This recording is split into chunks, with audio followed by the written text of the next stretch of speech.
ನಮಸ್ಕಾರ ಸ್ನೇಹಿತರೆ, ಇವತ್ತಿನ ವಿಡಿಯೋಲಿ ನಾನು ಚರ್ನೋಬಲ್ ಸೀರೀಸ್ ನ 2ನೇ ಎಪಿಸೋಡ್ ನ ಬ್ರೇಕ್ ಡೌನ್ ಮಾಡ್ತೀನಿ. 3 ವಿಡಿಯೋ ಮಾಡಿ ಪೂರ್ತಿ ಸೀರೀಸ್ ನ ಬ್ರೇಕ್ ಡೌನ್ ಮಾಡೋಣ ಅಂತ ಅನ್ಕೊಂಡಿದ್ದೆ ಸ್ನೇಹಿತರೆ. ಆದರೆ ಎಕ್ಸ್ಪ್ಲೈನ್ ಮಾಡೋಕೆ ತುಂಬಾನೇ ವಿಷಯಗಳಿರೋದ್ರಿಂದ ಒಂದೊಂದು ಎಪಿಸೋಡ್ ನ ವಿಡಿಯೋ ಕೂಡ ತುಂಬಾನೇ ದೊಡ್ಡದಾಗ್ತಾ ಇದೆ. ಹಾಗಾಗಿ ಈ ವಿಡಿಯೋಲ್ಲೂ ಕೂಡ ಒಂದು ಎಪಿಸೋಡ್ ನ ಬ್ರೇಕ್ ಡೌನ್ ಮಾಡ್ತೀನಿ. ಮೊದಲ ಎಪಿಸೋಡ್ ನ ವಿಡಿಯೋ ನೋಡಿಲ್ಲ ಅಂದ್ರೆ ಪ್ಲೇ ಲಿಸ್ಟ್ ನ ಲಿಂಕ್ ಡಿಸ್ಕ್ರಿಪ್ಷನ್ ಅಲ್ಲಿ ಇದೆ ಸ್ನೇಹಿತರೆ, ಮಿಸ್ ಮಾಡದೆ ನೋಡಿ. ಯಾಕಂದ್ರೆ ನ್ಯೂಕ್ಲಿಯರ್ ಪವರ್ ಪ್ಲಾಂಟ್ ಹೇಗೆ ವರ್ಕ್ ಆಗುತ್ತೆ, ಅದರ ಹಿಂದೆ ಇರೋ ಸೈನ್ಸ್ ಏನು ಅಂತ ಎಲ್ಲವನ್ನ ಡೀಟೇಲ್ ಆಗಿ ಹೇಳಿದೀನಿ. ಅದು ಗೊತ್ತಾಗ್ಲಿಲ್ಲ ಅಂದ್ರೆ ಮುಂದಿನ ಎಪಿಸೋಡ್ಸ್ ಅರ್ಥ ಮಾಡ್ಕೊಳ್ಳೋದು ಕಷ್ಟ ಆಗುತ್ತೆ. ಏನ್ ಹೇಳ್ತಾ ಇದ್ದೀನಿ ನಾನು ಅಂತ ಗೊತ್ತಾಗಲ್ಲ. ಹಾಗಾಗಿ ಹಿಂದಿನ ವಿಡಿಯೋ ಮಿಸ್ ಮಾಡದೆ ನೋಡಿ. ಮತ್ತೆ ಮೆಂಬರ್ಸ್ ಆಗಿರೋರು ಒಂದು ದಿನ ಮೊದಲೇ ಈ ವಿಡಿಯೋ ನೋಡಿರ್ತೀರಾ. ಈ ಸೀರೀಸ್ ನ ಮುಂದಿನ ವಿಡಿಯೋಸ್ ಕೂಡ ಮೊದಲೇ ಅಪ್ಲೋಡ್ ಆಗಿರುತ್ತೆ ಸ್ನೇಹಿತರೆ, ಮಿಸ್ ಮಾಡದೆ ನೋಡಿ. ಮೆಂಬರ್ಶಿಪ್ ಅಫೋರ್ಡ್ ಮಾಡೋಕ್ಕಾಗೋ ಅಂತವ್ರು ಚಾನಲ್ ಗೆ ಜಾಯ್ನ್ ಆಗಿ ಮೆಂಬರ್ ಆಗಿ ಸ್ನೇಹಿತರೆ. ನಿಮಗೆ ಮೆಂಬರ್ಸ್ ಓನ್ಲಿ ಕಂಟೆಂಟ್ ನೋಡೋಕೆ ಸಿಗುತ್ತೆ, ನನಗೂ ಕೂಡ ತುಂಬಾನೇ ಹೆಲ್ಪ್ ಆಗುತ್ತೆ. ಇಲ್ಲ ಅಂದ್ರೂ ಪರವಾಗಿಲ್ಲ, ಒಂದು ದಿನದ ನಂತರ ವಿಡಿಯೋ ಅಪ್ಲೋಡ್ ಆಗೇ ಆಗುತ್ತೆ. ಸೊ ಈ ವಿಡಿಯೋಲು ಹಿಂದಿನ ವಿಡಿಯೋ ತರ ಡೀಟೇಲ್ ಆಗಿ ಎಲ್ಲವನ್ನ ಬ್ರೇಕ್ ಡೌನ್ ಮಾಡ್ತೀನಿ ಸ್ನೇಹಿತರೆ. ವಿಡಿಯೋನ ಮಿಸ್ ಮಾಡದೆ ಕೊನೆವರೆಗೂ ನೋಡಿ. ಅದಕ್ಕಿಂತ ಮುಂಚೆ ಚಾನಲ್ಗೆ ನೀವಿನ್ನು ಸಬ್ಸ್ಕ್ರೈಬ್ ಆಗಿಲ್ಲ ಅಂದ್ರೆ ದಯವಿಟ್ಟು ಸಬ್ಸ್ಕ್ರೈಬ್ ಆಗಿ ಮತ್ತೆ ನೋಟಿಫಿಕೇಶನ್ ಬೆಲ್ ಐಕನ್ ಆನ್ ಮಾಡೋದ್ರ ಜೊತೆಗೆ ಹೈಪ್ ಕೂಡ ಮಾಡಿ ಸ್ನೇಹಿತರೆ.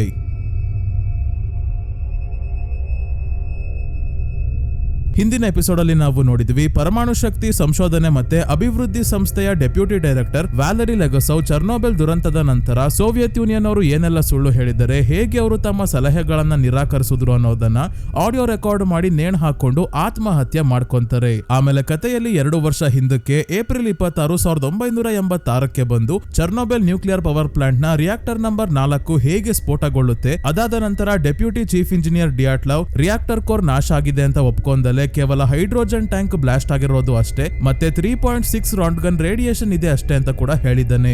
ಆದ್ರೆ ನಮಗೆ ಮತ್ತೆ ಈ ಸೀರೀಸ್ ಅಲ್ಲಿ ಇರೋ ಕೆಲವು ಬುದ್ಧಿವಂತ ಕ್ಯಾರೆಕ್ಟರ್ಸ್ ಗೆ ಗೊತ್ತಾಗಿದೆ, ಕೋರ್ ನಾಶ ಆಗಿದೆ, ರೇಡಿಯೋ ಆಕ್ಟಿವ್ ಗ್ರಾಫೈಟ್ ಗೆ ಬೆಂಕಿ ಹತ್ಕೊಂಡು ಉರಿತಾ ಇದೆ. ಹೊಗೆಯ ಜೊತೆಗೆ ರೇಡಿಯೋ ಆಕ್ಟಿವ್ ಮೆಟೀರಿಯಲ್ಸ್ ನ ಕೂಡ ಹೊರಗೆ ಗಾಳಿಯಲ್ಲಿ ತಗೊಂಡು ಹೋಗ್ತಾ ಇದೆ. 200 ರಾಂಟ್ಗನ್ ಗಿಂತ ಹೆಚ್ಚು ರೇಡಿಯೇಷನ್ ಇದೆ ಅಂತ ರಿಯಾಕ್ಟರ್ 1 ಮತ್ತೆ 2 ನ ಡೆಪ್ಯೂಟಿ ಚೀಫ್ ಇಂಜಿನಿಯರ್ ಸಿಟ್ನಿಕೋವ್ ಹೇಳಿದ್ರು ಕೂಡ ಪ್ಲಾಂಟ್ ಮ್ಯಾನೇಜರ್ ವಿಕ್ಟರ್ ಮತ್ತೆ ಚೀಫ್ ಇಂಜಿನಿಯರ್ ಫೋಮಿನ್ ಇಬ್ರು ಇವನ ಮಾತು ಕೇಳಲ್ಲ.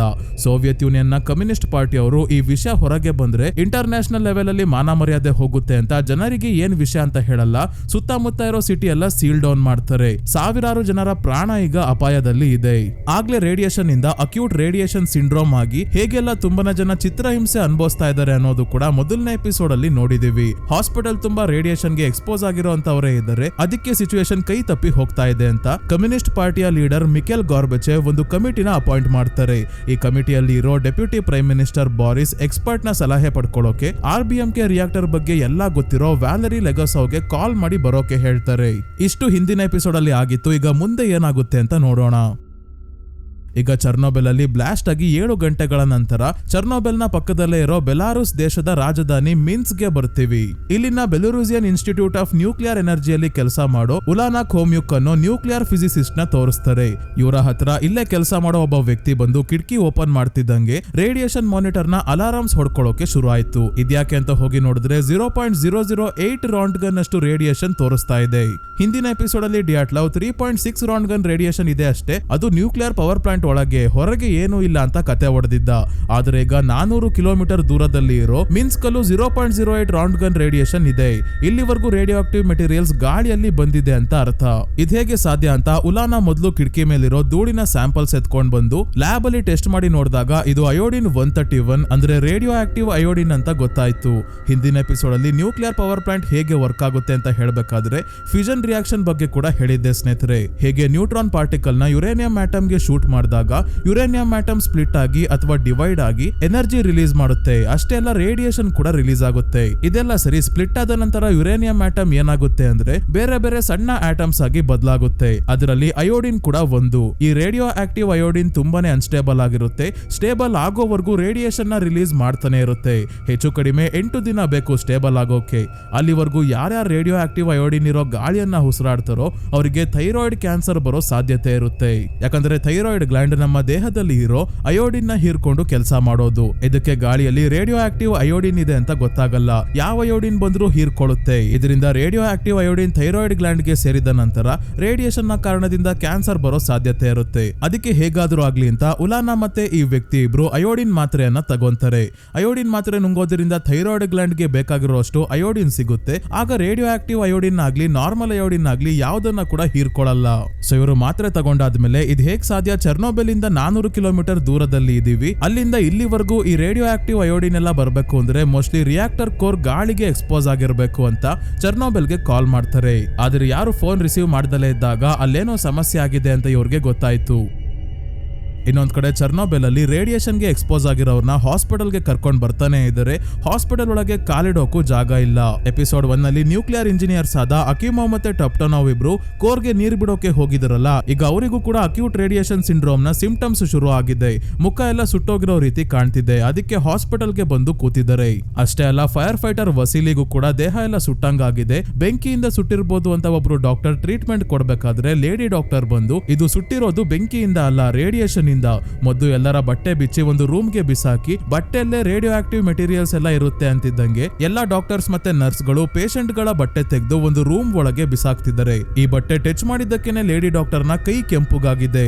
ನೆಕ್ಸ್ಟಿನಲ್ಲಿ ಡೆಪ್ಯೂಟಿ ಪ್ರೈಮ್ ಮಿನಿಸ್ಟರ್ ಬಾರಿಸ್ ವ್ಯಾಲರಿಗೆ ಬರೋಕ್ ಹೇಳಿದ್ರಲ್ಲ, ಅದಕ್ಕೆ ಕಮಿಟಿ ಮೀಟಿಂಗ್ ಗೆ ಬಂದಿದ್ದಾರೆ. ಇಲ್ಲಿ ಕಮ್ಯುನಿಸ್ಟ್ ಪಾರ್ಟಿಯ ಲೀಡರ್ ಮಿಕೇಲ್ ಗಾರ್ಬಚೇವ್, ಬಾರಿಸ್ ಜೊತೆಗೆ ಕೆಜಿಬಿಯ ಹೆಡ್ ಚಾರ್ಕೋವ್ ಮತ್ತೆ ಇನ್ನಷ್ಟು ಜನ ಕಮಿಟಿ ಮೆಂಬರ್ಸ್ ಎಲ್ಲ ಇದ್ದಾರೆ. ಕೆಜಿಬಿ ಅಂದ್ರೆ ಯಾರು ಅಂತ ಹಿಂದಿನ ವಿಡಿಯೋಲ್ಲೇ ಹೇಳಿದ್ದೆ ಸ್ನೇಹಿತರೆ. ಕಮ್ಯುನಿಸ್ಟ್ ಪಾರ್ಟಿ ಅವರ ನಿಷ್ಠಾವಂತ ಸೈನಿಕರಿದ್ದಂಗೆ. ಚರ್ನೋಬೆಲ್ ರೀತಿ ಏನೇ ಘಟನೆ ನಡೆದ್ರು ಅದನ್ನೆಲ್ಲ ಮುಚ್ಚಾಕಿ ಸೀಕ್ರೆಟ್ ಮೇಂಟೈನ್ ಮಾಡೋದ್ರಲ್ಲಿ ಎಕ್ಸ್ಪರ್ಟ್. ಯಾವ ವಿಷಯನೂ ಲೀಕ್ ಆಗೋಕೆ ಬಿಡಲ್ಲ. ಸೋವಿಯತ್ ಯೂನಿಯನ್ಗೆ ಅಥವಾ ಕಮ್ಯುನಿಸ್ಟ್ ಪಾರ್ಟಿ ಅವರಿಗೆ ತೊಂದರೆ ಆಗುತ್ತೆ ಅಂದ್ರೆ ಯಾರನ್ನಾದ್ರೂ ಶೂಟ್ ಮಾಡಿ ಸಾಯಿಸೋಕು ಹಿಂಜರಿಯಲ್ಲ. ಮತ್ತೆ ಹಾಗೆ ಒಂದು ಫ್ಯಾಕ್ಟ್ ಹೇಳೋದಾದ್ರೆ, ಇಲ್ಲಿ ಬಾರಿಸ್ ನ ಕ್ಯಾರೆಕ್ಟರ್ ಮಾಡಿರೋ ಸ್ಟೆಲನ್ ಸ್ಕಾರ್ಸ್ಗಾರ್ಡ್ ಅವರು ಇಟ್ ಮೂವೀಸ್ ಮತ್ತೆ ವೆಲ್ಕಮ್ ಟು ಡೆರಿ ಸೀರೀಸ್ ಅಲ್ಲಿ ಪೆನಿವೈಸ್ ನ ಕ್ಯಾರೆಕ್ಟರ್ ಮಾಡಿರೋ ಬಿಲ್ ಸ್ಕಾರ್ಸ್ಗಾರ್ಡ್ ಅವರ ತಂದೆ. ಸೊ ಈಗ ಬಾರಿಸ್ ಹೇಳ್ತಿದ್ದಾರೆ, ಚರ್ನೋಬೆಲ್ ಅಲ್ಲಿ ಸಿಚುವೇಶನ್ ಕಂಟ್ರೋಲ್ ಅಲ್ಲಿ ಇದೆ, ಏನು ಸಮಸ್ಯೆ ಇಲ್ಲ, ಕೇವಲ 3.6 ರಾಂಡ್ ಗನ್ ಅಷ್ಟು ರೇಡಿಯೇಷನ್ ಇದೆ, ಅದು ಒಂದು ಚೆಸ್ಟ್ ಎಕ್ಸ್ರೇಗೆ ಸಮ, ಅದರಿಂದ ಏನೋ ತೊಂದರೆ ಇಲ್ಲ. ಇನ್ನ ಈ ವಿಷಯ ಹೊರಗಿನ ಫಾರಿನ್ ಮೀಡಿಯಾಗಳಿಗೆ ಗೊತ್ತಾಗ್ದಂಗೆ ಕೆಜಿಬಿಯ ಹೆಡ್ ಚಾರ್ಕೋವ್ ನೋಡ್ಕೊಂಡಿದ್ದಾರೆ ಅಂತಿದ್ದಂಗೆ, ಹಾಗಾದ್ರೆ ತೊಂದರೆ ಏನೂ ಇಲ್ಲ ಅಂದಂಗಾಯ್ತು, ಮೀಟಿಂಗ್ ಇಲ್ಲಿಗೆ ಮುಗೀತು ಅಂತ ಮಿಕೇಲ್ ಗಾರ್ಬಚೇವ್ ಹೇಳಿ ಇಲ್ಲಿಂದ ಎದ್ದು ಹೊರಟಾಗ ವ್ಯಾಲರಿ ಹೇಳ್ತಾರೆ, ಮೀಟಿಂಗ್ ಇನ್ನೂ ಮುಗ್ದಿಲ್ಲ, ಸ್ವಲ್ಪ ನಾನ್ ಹೇಳೋದು ಕೇಳಿ. ನ್ಯೂಕ್ಲಿಯರ್ ಪವರ್ ಪ್ಲಾಂಟ್ ನ ಮ್ಯಾನೇಜರ್ ವಿಕ್ಟರ್ ಕೊಟ್ಟಿರೋ ರಿಪೋರ್ಟ್ ಅಲ್ಲಿ ಒಬ್ಬ ಫೈರ್ ಫೈಟರ್ ಸ್ಮೂತ್ ಆಗಿರೋ ಕಪ್ಪು ಮಿನರಲ್ ನ ಟಚ್ ಮಾಡಿದಾಗ ಕೈಯೆಲ್ಲ ಸುಟ್ಟೋಗಿರೋ ರೀತಿ ಆಯ್ತು ಅಂತ ಇದೆ. ಅಂದ್ರೆ ಗ್ರಾಫೈಟ್ ಅದು ಅಂತಾರೆ. ಅಂದ್ರೆ ಹಿಂದಿನ ಎಪಿಸೋಡ್ ಅಲ್ಲಿ ಮೀಶಾ ಅನ್ನೋ ಫೈರ್ ಫೈಟರ್ ಗ್ರಾಫೈಟ್ ನ ಟಚ್ ಮಾಡಿದಾಗ ರೇಡಿಯೇಷನ್ ಇಂದ ಕೈ ಸುಟ್ಟೋಗಿರೋ ರೀತಿ ಆಗಿರುತ್ತಲ್ಲ, ಅದರ ಬಗ್ಗೆ ಹೇಳ್ತಾ ಇರೋದು. ಬಾರಿಸ್ ಹಾಗೇನೂ ಇಲ್ಲ, ಹೈಡ್ರೋಜನ್ ಟ್ಯಾಂಕ್ ಬ್ಲಾಸ್ಟ್ ಆಗಿರೋದ್ರಿಂದ ಸಿಮೆಂಟ್ ಬ್ಲಾಕ್ ಅಥವಾ ಬೇರೆ ಹೊರಗಿನ ವಸ್ತು ಏನಾದ್ರೂ ಬಿದ್ದಿರ್ಬೇಕು, ಗ್ರಾಫೈಟ್ ಅಲ್ಲ ಅದು ಅಂದಾಗ ಯಾವ್ದೋ ಹೊರಗಿನ ವಸ್ತು ಬೀಳೋಕೆ ಗ್ರಾಫೈಟ್ ಏನ್ ಮರ್ದಲ್ ಬಿಡಲ್ಲ, ಕೋರ್ ಒಳಗಿರುತ್ತೆ. ಕೋರ್ ಒಳಗಿರೋ ಗ್ರಾಫೈಟ್ ಹೊರಗಿದೆ ಅಂದ್ರೆ ಬ್ಲಾಸ್ಟ್ ಆಗಿರೋದು ರಿಯಾಕ್ಟರ್ ನ ಕೋರ್. ಮತ್ತೆ ಬಾರಿಸ್ ಅವರು ಹೇಳ್ದಂಗೆ 3.6 ರಾಂಡ್ ಗನ್ ರೇಡಿಯೇಷನ್ ಒಂದು ಚೆಸ್ಟ್ ಎಕ್ಸ್ರೇಗೆ ಸಮ ಅಲ್ಲ, 400 ಚೆಸ್ಟ್ ಎಕ್ಸ್ರೇಗೆ ಸಮ. ಅದೇ ತುಂಬಾನೇ ಡೇಂಜರ್. ಆದ್ರೆ ನನಗೆ ಅನುಮಾನ ಇದೆ, ಚರ್ನೋಬೆಲ್ ಅಲ್ಲಿ ತುಂಬಾನೇ ರೇಡಿಯೇಷನ್ ಇದೆ. ನ್ಯೂಕ್ಲಿಯರ್ ಪವರ್ ಪ್ಲಾಂಟ್ ಅಲ್ಲಿ ಯೂಸ್ ಮಾಡೋ ಡೋಸಿಮೀಟರ್ ಮ್ಯಾಕ್ಸಿಮಮ್ 3.6 ರಾಂಡ್ ಗನ್ ಅಷ್ಟೇ ತೋರ್ಸೋದು. ಈ ಫೈರ್ ಫೈಟರ್ ತನ್ನ ಕೈಯಲ್ಲಿ ಗ್ರಾಫೈಟ್ ಇಟ್ಕೊಂಡಾಗ ಕೈ ಸುಟ್ಟಂಗಾಯ್ತು ಅಂದ್ರೆ ಈ ರೇಡಿಯೇಷನ್ 40 ಲಕ್ಷ ಚೆಸ್ಟ್ ಎಕ್ಸ್ರೇಗೆ ಸಮ ಅಂತ ವ್ಯಾಲರಿ ಹೇಳ್ತಾರೆ. ಇದನ್ನ ಕೇಳಿ ಮಿಕೇಲ್ ಗಾರ್ಬಚೇವ್ಗೆ ಒಳಗೆ ಪುಕ ಪುಕ ಶುರು ಆಯ್ತು. ಅದಕ್ಕೆ ಏನ್ ಹೇಳ್ತಿದ್ದಾರೆ ಪೂರ್ತಿ ಕೇಳೋಣ ಅಂತ ಮೊದಲು ಕುತ್ಕೊಂಡು ಎಲ್ಲ ಡೀಟೇಲ್ ಆಗಿ ಹೇಳಿ ಅಂತಾರೆ. ವ್ಯಾಲರಿ ಡೀಟೇಲ್ ಆಗಿ ಹೇಳ್ತಾರೆ, ಚರ್ನೋಬೆಲ್ ಅಲ್ಲಿ ಇರೋ RBMK ರಿಯಾಕ್ಟರ್ ಅಲ್ಲಿ ನೀರನ್ನ ಹೀಟ್ ಮಾಡೋಕೆ ಯುರೇನಿಯಂ ನ ಫ್ಯೂಲ್ ನ ರೀತಿ ಬಳಸ್ತಾರೆ. ಈ ಯುರೇನಿಯಂ ನ ಫಿಷನ್ ರಿಯಾಕ್ಷನ್ ಇಂದ ಬರೋ ರೇಡಿಯೇಷನ್ ಬುಲೆಟ್ ಇದ್ದಂಗೆ. ಈ ಬುಲೆಟ್ ಮೆಟಲ್, ಕಾಂಕ್ರೀಟ್, ಮನುಷ್ಯನ ದೇಹ ಎಲ್ಲವನ್ನ ಸೀಳ್ಕೊಂಡು ಒಳಗೆ ಹೋಗುವಷ್ಟು ಶಕ್ತಿ ಇರುತ್ತೆ. ಇಂಥ ಬುಲೆಟ್ಸ್ ಕೋರ್ ನಾಶ ಆಗಿದ್ರೆ ಹೊಗೆಯ ಜೊತೆಗೆ ಗಾಳಿಗೆ ಸೇರುತ್ತೆ. ಗಾಳಿ ಈ ಬುಲೆಟ್ಸ್ ನ ಇಡೀ ಸೋವಿಯತ್ ಯೂನಿಯನ್ ಮತ್ತೆ ಯುರೋಪ್ ತುಂಬಾ ಹರಡುತ್ತೆ. ಅದಾದ್ಮೇಲೆ ಮಳೆ ಈ ಬುಲೆಟ್ಸ್ ನ ಮತ್ತೆ ನಮ್ಮ ಹತ್ರ ವಾಪಸ್ ತರುತ್ತೆ. ಈ ಬುಲೆಟ್ಸ್ ನ ತಡಿಲಿಲ್ಲ ಅಂದ್ರೆ ಎಲ್ಲರ ಕತೆ ಮುಗೀತು ಅಂತಾನೆ ಅರ್ಥ ಅಂತ ಸಿಂಪಲ್ ಆಗಿ ಏನ್ ನಡೀತಾ ಇದೆ ಅನ್ನೋದನ್ನ ಹೇಳ್ತಾರೆ. ಆದ್ರೆ ಡೀಟೇಲ್ ಆಗಿ ತಿಳ್ಕೋಬೇಕು ಅಂದ್ರೆ ಹಿಂದಿನ ವಿಡಿಯೋ ಅಲ್ಲಿ ಹೇಳಿದೀನಿ ಸ್ನೇಹಿತರೆ. ಇದನ್ನೆಲ್ಲ ಕೇಳಿದ ಮಿಕೇಲ್ ಗಾರ್ಬಚೇವ್, ಆಯ್ತು ಹಾಗಾದ್ರೆ ಬಾರಿಸ್ ನೀವೇ ಚರ್ನೋಬೆಲ್ಗೆ ಹೋಗಿ ಅಲ್ಲೇನಾಗ್ತಿದೆ ನೋಡಿ, ಜೊತೆಯಲ್ಲಿ ವ್ಯಾಲರಿನ ಕೂಡ ಕರ್ಕೊಂಡು ಹೋಗಿ ಅಂದಾಗ, ಇಲ್ಲ ನಾನು ಒಬ್ನೇ ಹೋಗ್ತೀನಿ ಅಂತಾರೆ ಬಾರಿಸ್. ನೀವು ಹೋಗಿ ಬಗ್ ನೋಡ್ಬಿಟ್ರೆ ಎಲ್ಲ ಗೊತ್ತಾಗುತ್ತಾ, ರಿಯಾಕ್ಟರ್ ಬಗ್ಗೆ ನಿಮ್ಗೆಲ್ಲ ವ್ಯಾಲರಿಗೆ ಗೊತ್ತಿರೋದು, ಸುಮ್ನೆ ಕರ್ಕೊಂಡು ಹೋಗಿ ಅಂತಾರೆ. ಹಾಗಾಗಿ ಮುಖ ಉದಿಸ್ಕೊಂಡೆ ಬಾರಿಸ್ ವ್ಯಾಲರಿ ಜೊತೆ ಆರ್ಮಿ ಹೆಲಿಕಾಪ್ಟರ್ ಅಲ್ಲಿ ಹೊರಡ್ತಾರೆ. ಬಾರಿಸ್ ವ್ಯಾಲರಿಗೆ ರಿಯಾಕ್ಟರ್ ಹೇಗೆ ವರ್ಕ್ ಆಗುತ್ತೆ ಹೇಳಿ ಅಂತ ಕೇಳ್ತಾರೆ. ಹೇಳಿಲ್ಲ ಅಂದ್ರೆ ಸೋಲ್ಜರ್ಸ್ ಗೆ ಹೇಳಿ ಹೆಲಿಕಾಪ್ಟರ್ ಇಂದ ನಿಮ್ಮನ್ನ ಕೆಳಗೆ ಬಿಸಾಕ್ಸ್ತೀನಿ ಅಂತಿದ್ದಂಗೆ, ಯಾಕೆ ಬೇಕು ಇವರು ಮೊದಲೇ ಸರಿ ಇಲ್ಲ ಅಂತ ವ್ಯಾಲರಿ ಮತ್ತೆ ಸಿಂಪಲ್ ಆಗಿ ಎಕ್ಸ್ಪ್ಲೈನ್ ಮಾಡ್ತಾರೆ. ನಾರ್ಮಲ್ ಆಗಿ ಪವರ್ ಪ್ಲಾಂಟ್ ಅಲ್ಲಿ ಎಲೆಕ್ಟ್ರಿಸಿಟಿ ಜನರೇಟ್ ಮಾಡೋಕೆ ಸ್ಟೀಮ್ ನ ಬಳಸ್ತಾರೆ. ಸ್ಟೀಮ್ ಟರ್ಬೈನ್ ಒಳಗೆ ಹೋಗಿ ಅದನ್ನ ರೊಟೇಟ್ ಮಾಡುತ್ತೆ. ಇದರಿಂದ ಜನರೇಟರ್ ರನ್ ಆಗಿ ಕರೆಂಟ್ ಜನರೇಟ್ ಆಗುತ್ತೆ. ನೀರನ್ನ ಸ್ಟೀಮ್ ಮಾಡೋಕೆ ಕೋಲ್ ನ ಬಳಸಿ ನೀರನ್ನ ಬಿಸಿ ಮಾಡ್ತಾರೆ. ಆದ್ರೆ ನ್ಯೂಕ್ಲಿಯರ್ ಪವರ್ ಪ್ಲಾಂಟ್ ಅಲ್ಲಿ ಕೋಲ್ ಬದಲು ಯುರೇನಿಯಂ ನ ಫ್ಯೂಯಲ್ ನ ರೀತಿ ಬಳಸ್ತಾರೆ, ನೀರನ್ನ ಹೀಟ್ ಮಾಡಿ ಸ್ಟೀಮ್ ಮಾಡೋಕೆ. ಇದು ಹೇಗೆ ಆಗುತ್ತೆ ಅಂದ್ರೆ ಫಿಷನ್ ರಿಯಾಕ್ಷನ್ ಇಂದ. ಫಿಷನ್ ರಿಯಾಕ್ಷನ್ ಏನಂದ್ರೆ ಅಂದ್ರೆ ನ್ಯೂಟ್ರಾನ್ಸ್ ನ ಯುರೇನಿಯಂಗೆ ಶೂಟ್ ಮಾಡಿದಾಗ ಯುರೇನಿಯಂ ಆಟಮ್ ಸ್ಪ್ಲಿಟ್ ಆಗಿ ಎನರ್ಜಿ ರಿಲೀಸ್ ಮಾಡುತ್ತೆ, ಜೊತೆಗೆ ರೇಡಿಯೇಷನ್ ರಿಲೀಸ್ ಆಗುತ್ತೆ. ಅದ್ರ ಜೊತೆಗೆ ಇನ್ನಷ್ಟು ನ್ಯೂಟ್ರಾನ್ಸ್ ಕೂಡ ರಿಲೀಸ್ ಆಗಿ ಬೇರೆ ಯುರೇನಿಯಂ ಆಟಮ್ಗೆ ಸ್ಟ್ರೈಕ್ ಮಾಡುತ್ತೆ. ಇದೇ ರೀತಿ ಚೈನ್ ರಿಯಾಕ್ಷನ್ ಮುಂದುವರಿತಾ ಹೋಗುತ್ತೆ. ಇದರಲ್ಲಿ ಗ್ರಾಫೈಟ್ ಏನ್ ಕೆಲಸ ಅಂದ್ರೆ ಈ ಸ್ಪೀಡ್ ಆಗಿ ಹೋಗೋ ನ್ಯೂಟ್ರಾನ್ಸ್ ನ ಸ್ಪೀಡ್ ಕಡಿಮೆ ಮಾಡೋದೇ ಕೆಲಸ. ನ್ಯೂಟ್ರಾನ್ಸ್ ಹೋಗೋ ಸ್ಪೀಡ್ಗೆ ಯುರೇನಿಯಂ ಆಟಮ್ ನ ಟಚ್ ಮಾಡೋದಿಲ್ಲ, ಸೈಡ್ ಇಂದ ಹೋಗ್ಬಿಡ್ತವೆ. ಇಲ್ಲ ಅಂದ್ರೆ ಟಚ್ ಆದ್ರೂ ಕೂಡ ಬೌನ್ಸ್ ಆಗೋ ಸಾಧ್ಯತೆ ಇರುತ್ತೆ. ಗ್ರಾಫೈಟ್ ನ ಮುಖಾಂತರ ಹೋಗೋ ನ್ಯೂಟ್ರಾನ್ ಸ್ಲೋ ಆಗಿ ಹೋಗ್ಬೇಕಾದ್ರೆ ಯುರೇನಿಯಂ ಆಟಮ್ಸ್ ಅದನ್ನ ಕ್ಯಾಚ್ ಮಾಡುತ್ತೆ. ಇದೇ ರೀತಿ ಫಿಷನ್ ರಿಯಾಕ್ಷನ್ ಕಂಟಿನ್ಯೂ ಆಗುತ್ತೆ. ಎನರ್ಜಿ ರಿಲೀಸ್ ಆಯ್ತು ಅಂದ್ರೆ ಹೀಟ್ ಕೂಡ ರಿಲೀಸ್ ಆಯ್ತು ಅಂತಾನೆ ಅರ್ಥ. ಈ ಹೀಟ್ ಇಂದನೇ ನೀರು ಸ್ಟೀಮ್ ಆಗುತ್ತೆ, ಜನರೇಟರ್ ಓಡುತ್ತೆ ಅಂತ ಹೇಳ್ತಾರೆ ವ್ಯಾಲರಿ. ಇವರು ಚರ್ನೋಬೆಲ್ ಹತ್ರ ಹೋಗ್ತಾ ಇರ್ಲಿ, ಅಲ್ಲಿವರೆಗೂ ಹಾಸ್ಪಿಟಲ್ ಅಲ್ಲಿ ಏನಾಗ್ತಿದೆ ಅಂತ ನೋಡ್ಕೊಂಡ್ ಬರೋಣ. ಫೈರ್ ಫೈಟರ್ ವಸೀಲಿನ ನೋಡೋಕೆ ಹೆಂಡತಿ ಲುಡ್ಮಿಲಾ ಹಾಸ್ಪಿಟಲ್ಗೆ ಬಂದಾಗ ಇವಳ ಮಾತನ್ನ ಕೇಳದೆ ಹಿಂದಿನ ಎಪಿಸೋಡ್ ಅಲ್ಲಿ ರೈಲ್ವೆ ಬ್ರಿಡ್ಜ್ ಮೇಲೆ ಚರ್ನೋಬೆಲ್ ಅಲ್ಲಿ ಬೆಂಕಿ ಹತ್ಕೊಂಡು ಉರಿತಾ ಇರೋದನ್ನ ನೋಡೋಕೆ ಹೋಗಿದ್ದವರೆಲ್ಲ ಇಲ್ಲೇ ಇದ್ದಾರೆ. ಲುಡ್ಮಿಲಾಗೆ ಪರಿಚಯ ಇರೋ ವ್ಯಕ್ತಿ ಸಣ್ಣ ಮಗುವನ್ನ ಕೈಯಲ್ಲಿ ಎತ್ಕೊಂಡು ನಿಂತಿದ್ದಾನೆ. ಲುಡ್ಮಿಲಾಗೆ ಮಗುವನ್ನ ಕರ್ಕೊಂಡು ಹೋಗು ಅಂತ ಹೇಳ್ತಿದ್ದಾನೆ. ಆದ್ರೆ ಇಲ್ಲೇ ಇದ್ದ ನರ್ಸ್ ಬಿಡಲ್ಲ. ನಿನಗೂ ಕಾಯಿಲೆ ಶುರು ಆಗುತ್ತೆ, ಸುಮ್ನೆ ಹೋಗು ಅಂತ ಲುಡ್ಮಿಲಾನ ಕಳಿಸ್ಬಿಡ್ತಾರೆ. ಲುಡ್ಮಿಲಾ ಇಲ್ಲೇ ಇರೋ ಮಿಲಿಟರಿ ಆಫೀಸರ್ಗೆ ವಸೀಲಿ ಬಗ್ಗೆ ಕೇಳಿದಾಗ ಅವನನ್ನ ಮತ್ತೆ ಇನ್ನೊಂದಷ್ಟು ಜನ ಫೈರ್ ಫೈಟರ್ಸ್ ನ ರಷ್ಯಾದ ಮಾಸ್ಕೋ ಅಲ್ಲಿ ಇರೋ ದೊಡ್ಡ ಹಾಸ್ಪಿಟಲ್ಗೆ ಹೆಲಿಕಾಪ್ಟರ್ ಅಲ್ಲಿ ಕರ್ಕೊಂಡು ಹೋಗ್ತಾ ಇದ್ದಾರೆ ಅಂತ ಹೇಳ್ತಾರೆ. ಕರ್ಕೊಂಡು ಹೋಗ್ತಾ ಇರೋದನ್ನ ನಾವು ಕೂಡ ನೋಡ್ತೀವಿ. ಈ ಕಡೆ ವ್ಯಾಲರಿ ಮತ್ತೆ ಬಾರಿಸ್ ಇದ್ದ ಹೆಲಿಕಾಪ್ಟರ್ ನ್ಯೂಕ್ಲಿಯರ್ ಪವರ್ ಪ್ಲಾಂಟ್ ಹತ್ರ ಬರ್ತಿದ್ದಂಗೆ ಅಲ್ಲಿಂದ ಬರ್ತಾ ಇರೋ ಹೊಗೆ ಮತ್ತೆ ಬಿಲ್ಡಿಂಗ್ ಮೇಲೆ ಬಿದ್ದಿರೋ ಗ್ರಾಫೈಟ್ ತುಂಡುಗಳನ್ನ ನೋಡಿನೇ ವ್ಯಾಲರಿಗೆ ಗೊತ್ತಾಯ್ತು ಕೋರೆ ನಾಶ ಆಗಿರೋದು ಅಂತ. ಅದಕ್ಕೆ ಹತ್ರ ಹೋಗಿ ಬೊಗ್ನೋಡೋದೇನ್ ಬೇಡ, ಇಲ್ಲಿಂದಾನೆ ಗೊತ್ತಾಗ್ತಿದೆ ಅಂತ ವ್ಯಾಲರಿ ಹೇಳಿದ್ರು. ಬಾರಿಸ್ ಕೇಳ್ತಿಲ್ಲ, ಪೈಲಟ್ಗೆ ಕೋರ್ ಮೇಲೆನೆ ಹೋಗೋಕೆ ಹೇಳ್ತಿದ್ದಾರೆ. ಆದ ವ್ಯಾಲರಿ, ಏನ್ ನಿಮ್ಗೆ ತಲೆ ಕೆಟ್ಟಿದ್ಯಾ? ಅದರ ಮೇಲೆ ಹೋದ್ರೆ ನಾವೊಂದ್ ವಾರದಲ್ಲೇ ಮೇಲ್ ಹೋಗ್ತೀವಿ. ಕೋರಿಂದ ಬ್ಲೂ ಕಲರ್ ಲೈಟ್ ಕಾಣಿಸ್ತಿಲ್ವಾ? ಆ ಬ್ಲೂ ಕಲರ್ ಲೈಟ್ ಕಾಣಿಸ್ತು ಅಂದ್ರೆ ಗಾಳಿಯಲ್ಲಿ ರೇಡಿಯೇಷನ್ ಇದೆ ಅಂತಾನೆ ಅರ್ಥ. ಪೈಲಟ್ ನೀನ್ ಮೊದ್ಲು ಯೂಟರ್ನ್ ಹೊಡಿಯಪ್ಪ ಅಂತ ಹೇಳ್ತಿದ್ದಾರೆ. ನೀನು ಯೂಟರ್ನ್ ನೋಡಿದ್ರೆ ನಾನು ಬುಲೆಟ್ ಹೊಡಿತೀನಿ ಅಂತ ಬಾರಿಸ್ ಹೇಳ್ತಿದ್ದಾರೆ. ಅದಕ್ಕೆ ಪೈಲಟ್ ಕೋರ್ ಹತ್ರನೇ ಹೋಗ್ತಾ ಇದ್ದಾನೆ. ವ್ಯಾಲರಿ, ನೀನು ಅಲ್ಲಿಗೇನಾದ್ರೂ ಹೋದ್ರೆ ಮೊದ್ಲು ಶೂಟ್ ಮಾಡಿ ಅಂತ ನೀನೇ ಭಿಕ್ಷೆ ಬೇಡ್ತೀಯಾ ಅಂತ ಪರಿಸ್ಥಿತಿ ಬರುತ್ತೆ ಅಂತ ಹೇಳ್ತಿದ್ದಂಗೆ ರೇಡಿಯೇಷನ್ ಇಂದ ಸಾಯೋದಕ್ಕಿಂತ ಬುಲೆಟ್ ಒಳ್ಳೇದು ಅಂತ ಹೆಲಿಕಾಪ್ಟರ್ ಟರ್ನ್ ಮಾಡ್ತಾನೆ ಪೈಲಟ್. ಬಾರಿಸ್ ಕೂಡ ಸುಮ್ನಾಗ್ತಾರೆ. ಸೊ ಈ ಬ್ಲೂ ಲೈಟ್ ನ ಹಿಂದಿನ ಎಪಿಸೋಡ್ ಅಲ್ಲೂ ನೋಡಿದ್ವಿ ಸ್ನೇಹಿತರೆ. ಇದನ್ನ ಅಯೋನೈಸೇಷನ್ ಆಫ್ ಏರ್ ಅಂತ ಕರೀತಾರೆ. ಸಿಂಪಲ್ ಆಗಿ ವ್ಯಾಲರಿ ಅವರ ಸ್ಟೈಲ್ ಅಲ್ಲಿ ಹೇಳೋದಾದ್ರೆ ರೇಡಿಯೇಷನ್ ಮಷಿನ್ ಗನ್ ನ ಬುಲೆಟ್ ತರ ಗಾಳಿಯಲ್ಲಿ ಫೈರ್ ಮಾಡೋಕೆ ಶುರು ಮಾಡುತ್ತೆ. ಇದರಿಂದ ಗಾಳಿಯಲ್ಲಿ ಇರೋ ಆಟಮ್ಸ್ ಗೆ ಈ ಬುಲೆಟ್ ಹೊಡೆದಾಗ ಅದರಿಂದ ರಿಲೀಸ್ ಆಗೋ ಎನರ್ಜಿನೇ ಈ ಬ್ಲೂ ಲೈಟ್ ನ ರೀತಿ ಕಾಣೋದು. ನೆಕ್ಸ್ಟಿನಲ್ಲಿ ಉಲಾನಾ ಮಿನ್ಸ್ಕ್ ಅಲ್ಲಿ ಇರೋ ಕಮ್ಯುನಿಸ್ಟ್ ಪಾರ್ಟಿ ಹೆಡ್ ಕ್ವಾರ್ಟರ್ಸ್ ಗೆ ಬಂದಿದ್ದಾರೆ. ಡೆಪ್ಯೂಟಿ ಸೆಕ್ರೆಟರಿ ಗೆರಾನಿನ್ ನ ಭೇಟಿಯಾಗಿ ಗಾಳಿಯಲ್ಲಿ ಹರಡ್ತಾ ಇರೋ ರೇಡಿಯೇಷನ್ ಬಗ್ಗೆ ಹೇಳೋಕೆ. ಚರ್ನೋಬೆಲ್ ಅಲ್ಲಿ ಏನಾಗ್ತಿದೆ ಅಂತ ನನಗೆ ಗೊತ್ತು, ಕೋರ್ ಗಾಳಿಗೆ ಎಕ್ಸ್ಪೋಸ್ ಆಗಿದೆ, ಅದಕ್ಕೆ ಇಲ್ಲಿವರೆಗೂ ರೇಡಿಯೇಷನ್ ಬರ್ತಾ ಇದೆ. ಮೊದಲು ಅಯೋಡಿನ್ ಮಾತ್ರೆಗಳನ್ನ ಇಶ್ಯೂ ಮಾಡೋಕೆ ಶುರು ಮಾಡಿ ಎಷ್ಟು ಜನರನ್ನ ಆಗುತ್ತೋ ಅಷ್ಟು ಜನರನ್ನ ಬೇರೆ ಕಡೆ ಶಿಫ್ಟ್ ಮಾಡಬೇಕು ಅಂತ ಹೇಳ್ತಿದ್ದಾರೆ. ಅಲ್ಲ, ಚರ್ನೋಬೆಲ್ ಅಲ್ಲಿರೋರ್ನೇ ಶಿಫ್ಟ್ ಮಾಡ್ತಿಲ್ಲ ಅಂತದ್ರಲ್ಲಿ ಇಲ್ಲಿರೋರ್ನ ಶಿಫ್ಟ್ ಮಾಡ್ತಾರಾ? ಖಂಡಿತ ಇಲ್ಲ. ಗೆರಾನಿನ್ ಹೇಳ್ತಾರೆ, ಚರ್ನೋಬೆಲ್ ಅಲ್ಲಿ ಬ್ಲಾಸ್ಟ್ ಆಗಿರೋದು ನಿಜ, ಆದ್ರೆ ಸಿಟಿ ಖಾಲಿ ಮಾಡಿಸೋ ಅಂತದ್ದೇನೂ ಆಗಿಲ್ಲ.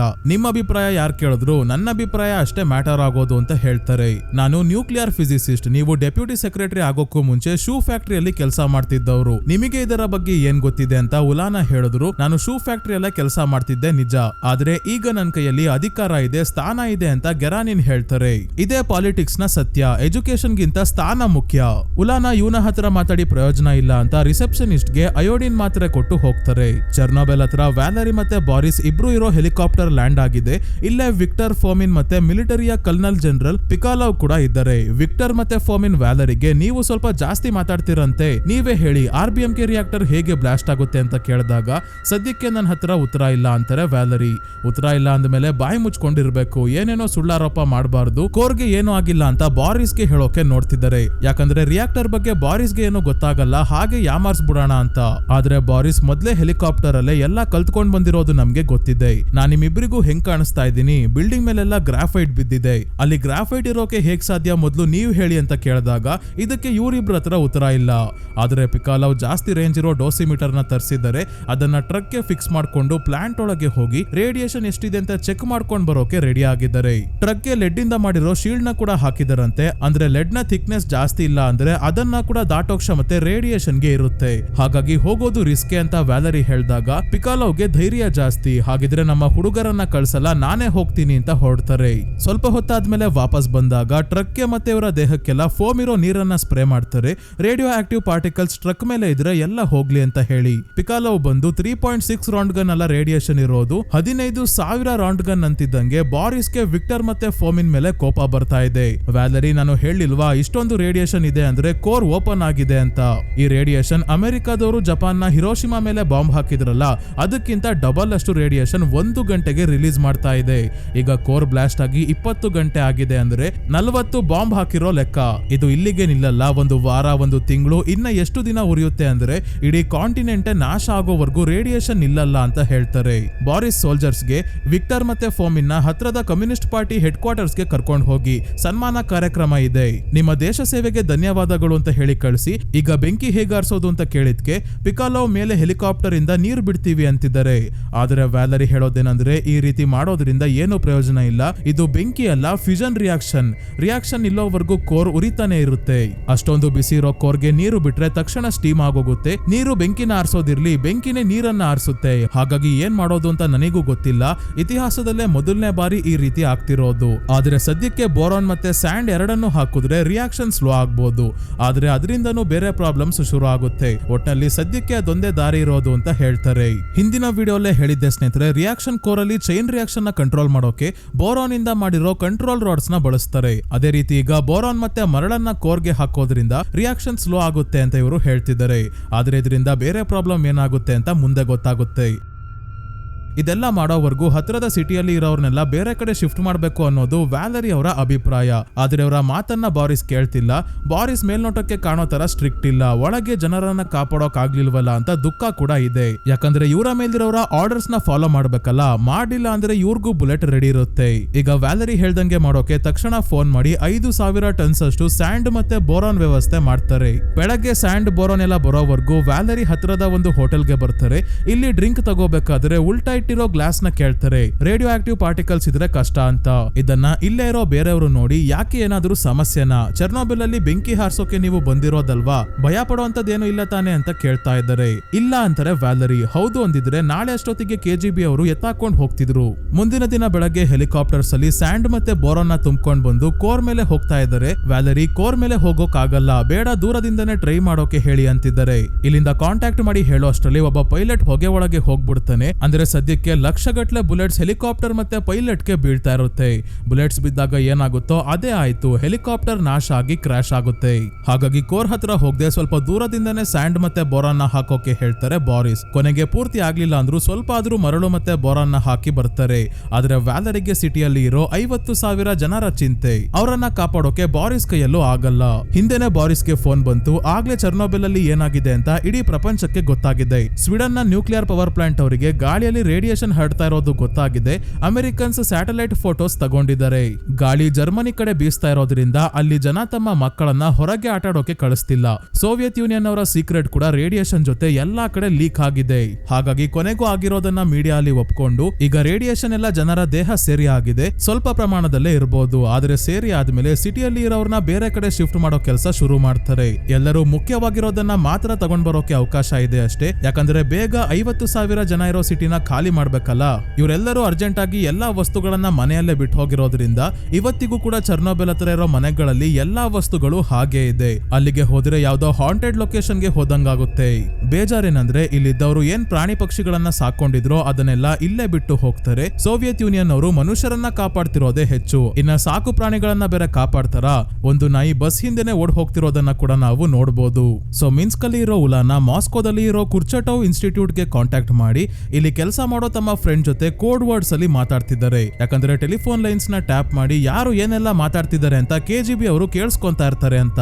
ಉಲಾನ್ ಅವರ ಫ್ರೆಂಡ್ ಕೂಡ ಕೋಡ್ ವರ್ಡ್ಸ್ ಅಲ್ಲಿ ಚೆರ್ನೋಬಿಲ್ ಕೋರ್ಗೆ ಬೋರಾನ್ ಮತ್ತೆ ಸ್ಯಾಂಡ್ ನ ಹಾಕ್ತಾ ಇದ್ದಾರೆ ಅಂತ ಹೇಳ್ತಾರೆ. ಮತ್ತೆ ಇನ್ನೊಂದು ವಿಷಯ ಏನಂದ್ರೆ ವ್ಯಾಲರಿ ಕೂಡ ಇದೇ ಇನ್ಸ್ಟಿಟ್ಯೂಟ್ ಅಲ್ಲಿ ವರ್ಕ್ ಮಾಡೋದು. ಉಲಾನ ಸ್ಯಾಂಡ್ ಮತ್ತೆ ಬೋರಾನ್ ನ ವಿಷಯ ಕೇಳಿ ಒಳ್ಳೆ ಕೆಲಸನೇ ಮಾಡ್ತಿದ್ದಾರೆ. ಆದ್ರೆ ಇದರಲ್ಲಿ ರಿಸ್ಕ್ ಇದೆ ಅಂತ ನ್ಯೂಕ್ಲಿಯರ್ ಪವರ್ ಪ್ಲಾಂಟ್ ನ ಬ್ಲೂ ಪ್ರಿಂಟ್ ತೆಗೆದು ನೋಡಿದಾಗ ಒಂದು ಶಾಕಿಂಗ್ ವಿಷಯ ಗೊತ್ತಾಯ್ತು. ಏನದು ಅಂತ ಹೇಳೋಕೆ ಸೀದಾ ಚೆರ್ನೋಬಿಲ್ ಗೆನೆ ಬರ್ತಾರೆ. ಆದ್ರೆ ಆದ್ರೆ ಒಳಗೆ ಹೋಗೋಕೆ ಆರ್ಮಿ ಅವರು ಬಿಡ್ಲಿಲ್ಲ ಅಂದ್ರೆ ನಾನು ಇಲ್ಲಿಂದ ಹೋಗಲ್ಲ, ಬೇಕಿದ್ರೆ ನನ್ನ ಅರೆಸ್ಟ್ ಮಾಡಿ ಅಂದಾಗ ಅರೆಸ್ಟ್ ಮಾಡ್ತಾರೆ. ಏನ್ ವಿಷಯ ಅಂತ ಪಿಕಾಲೋವ್ಗೆ ಹೇಳಿದಾಗ ಪಿಕಾಲೋವ್ ಗಾಬರಿಯಾಗಿ ಇವರನ್ನ ವ್ಯಾಲರಿ ಮತ್ತೆ ಬಾರಿಸ್ ಹತ್ರ ಕರ್ಕೊಂಡ್ ಬರ್ತಾರೆ. ಈಗ ಏನ್ ಸಮಸ್ಯೆ ಅಂತ ವ್ಯಾಲರಿಗೆ ಹೇಳ್ತಾರೆ ಉಲಾನಾ. ಏನಾಗಿದೆ ಅಂದ್ರೆ ವ್ಯಾಲರಿ ಮೊದ್ಲೇ ಹೇಳ್ದಂಗೆ ಬೋರಾನ್ ಮತ್ತೆ ಸ್ಯಾಂಡ್ ನ ಕೋರ್ಗೆ ಹಾಕೋದ್ರಿಂದ ಬೇರೆ ಪ್ರಾಬ್ಲಮ್ ಬರುತ್ತೆ.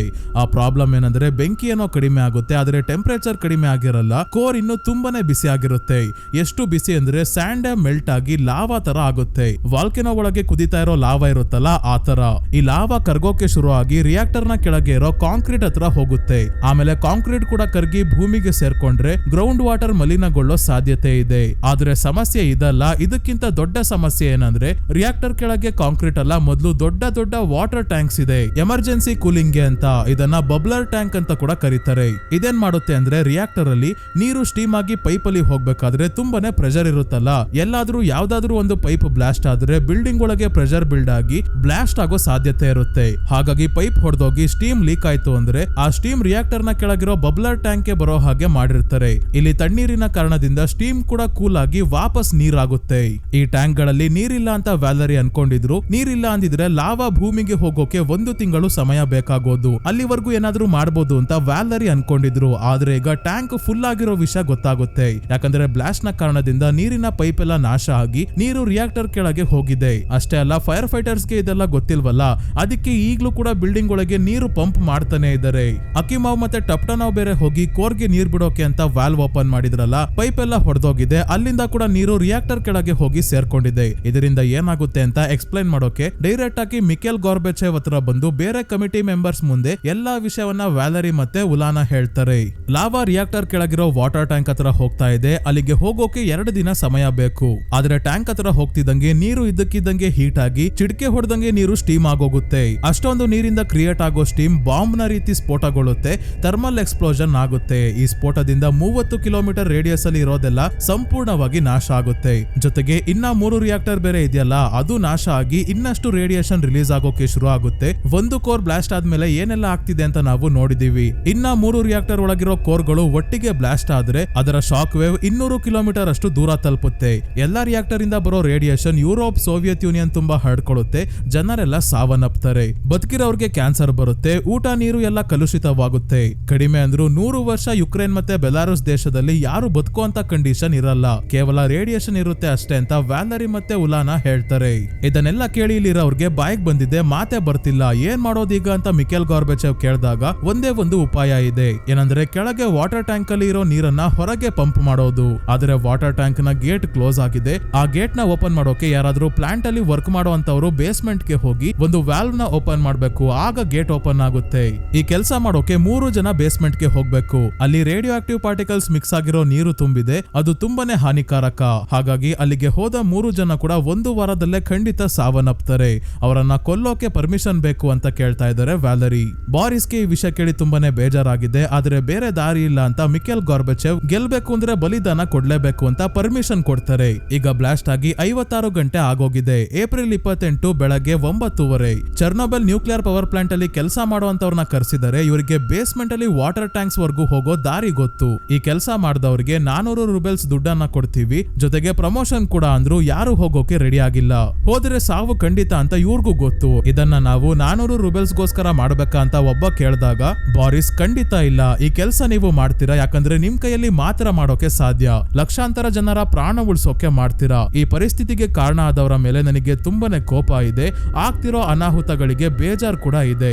ನನ್ ಕೈಯಲ್ಲಿ ಏನಾಗುತ್ತೋ ಅದನ್ನೆಲ್ಲ ನಾನು ಮಾಡ್ತಾ ಇದ್ದೀನಿ. ನಿಮ್ ಕೈಯಲ್ಲಿ ಏನಾಗುತ್ತೋ ಅದನ್ನ ನೀವು ಮಾಡಿ ಲಕ್ಷಾಂತರ ಜನರ ಪ್ರಾಣ ಕಾಪಾಡಬೇಕು ಅಂದಾಗ ಹೋಗ್ತಿರೋದು ಸೂಸೈಡ್ ಮಿಷನ್ ಗೆ ಅಂತ ಗೊತ್ತಿದ್ರು 3 ಜನ ನಾವು ಹೋಗ್ತೀವಿ ಅಂತ ಎದ್ದು ನಿಂತ್ಕೊಂತಾರೆ. ಇವರ ಹೆಸರು ಅನಾನೆನ್ಕೋ, ಬೆಸ್ಪಲಾವ್ ಮತ್ತೆ ಬ್ಯಾರನೋವ್. ತಕ್ಷಣ ಇವರನ್ನ ಚರ್ನೋಬೆಲ್ ಪವರ್ ಪ್ಲಾಂಟ್ ಗೆ ಕರ್ಕೊಂಡ್ ಬಂದು ಎಷ್ಟು ಸೇಫ್ಟಿ ಕೊಡೋಕಾಗುತ್ತೋ body suit, mask, dosimeter, torch ಎಲ್ಲವನ್ನ ಕೊಟ್ಟು ಕಳಿಸ್ತಾರೆ.